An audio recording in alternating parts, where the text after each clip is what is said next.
Hello everyone. I will provide information to help to improve your brain. Please do not forget to subscribe to our channel. Strong emotions are often compared to tempests or torrents, as though they were powerful forces that are largely out of a person's control. But experts who study human emotion say that this is wrong.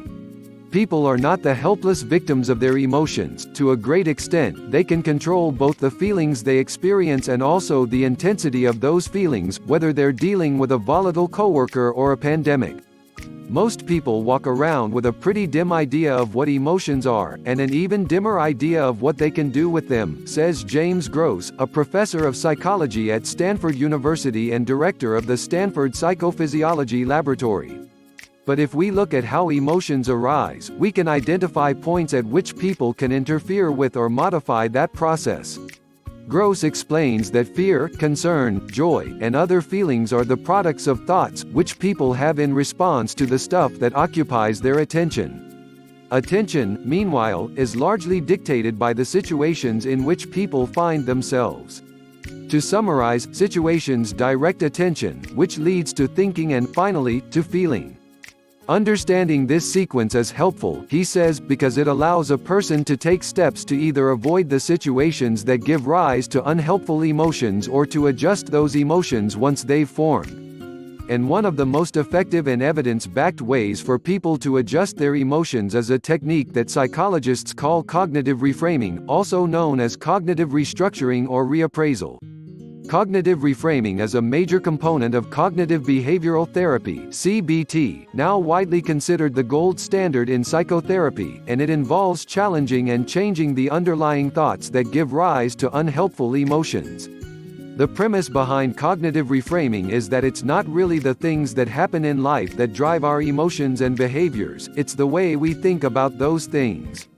A 2014 review in Psychological Reports concluded that cognitive reframing is strongly associated with positive mental health outcomes, including a reduced risk for depression and anxiety disorders. Neuroimaging studies have consistently shown that cognitive reframing activates regions of the brain involved in thought control while mellowing activity in the brain's emotion centers. Reframing has emerged as a really strong form of emotion regulation, and one that's associated with a range of good outcomes, Gross says. People who practice it report less anxiety, less depression, and better social connections, he adds. The premise behind cognitive reframing is that it's not really the things that happen in life that drive our emotions and behaviors, it's the way we think about those things, says Simon Rego, Chief of Psychology in the Department of Psychiatry and Behavioral Sciences at Montefiore Medical Center in New York City. Of course, some things are more likely than others to trigger negative reactions, such as anxiety or anger. The current COVID-19 situation is an example. But even when a healthy measure of concern and anxiousness is appropriate, cognitive reframing can prevent negative thoughts and emotions from snowballing to a point where they become overwhelming or destabilizing. If you're not careful, a vicious cycle can form between negative thoughts and negative emotions, and that can quickly cause the emotions to become more intense and the thoughts to become less reality-based, Rego explains. Cognitive framing can interrupt that loop. How does it work? For starters, some self-awareness is required. A person needs to recognize what they're feeling: anger, fear, worry, uncertainty, and the thoughts that are giving rise to these feelings. This step may come naturally to some, but to others, it may not. People don't always pay attention to what they're feeling or the thoughts connected to those feelings. Rego explains. He says keeping a daily journal is a great way for people to build awareness of the stuff they're feeling and the thoughts that are fueling those emotions. Keeping a journal can also create a distance and objectivity that allows you to examine thoughts and feelings from different angles, he says.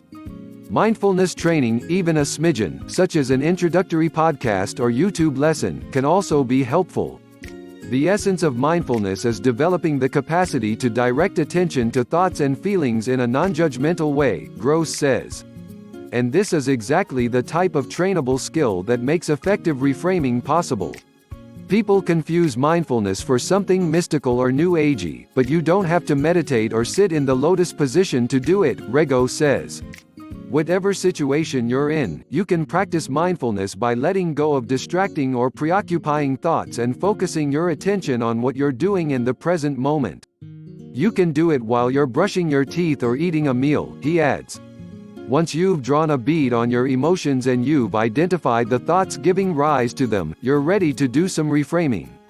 And while that may sound complicated, it simply means thinking about the source of your negative feelings in a more positive or empowering light.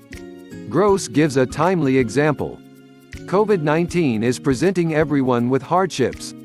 Without denying the seriousness and gravity of the situation, it may be helpful to reframe this as an opportunity to rise to a challenge, almost like training for a marathon or making it through dry January without touching alcohol. Let everyone else freak out, you're going to be the rock that weathers this storm. You could also view this as an opportunity to spend more time with your family or to reconnect with old friends, or to read books or take up new hobbies, he says. Highlighting a goal and seeing situations in terms of working toward that goal can really change how you feel. All this may seem a little too simple to be effective. But it is. Just recognizing that emotions are not out of your control and that you have the ability to regulate them is really powerful, Gross says.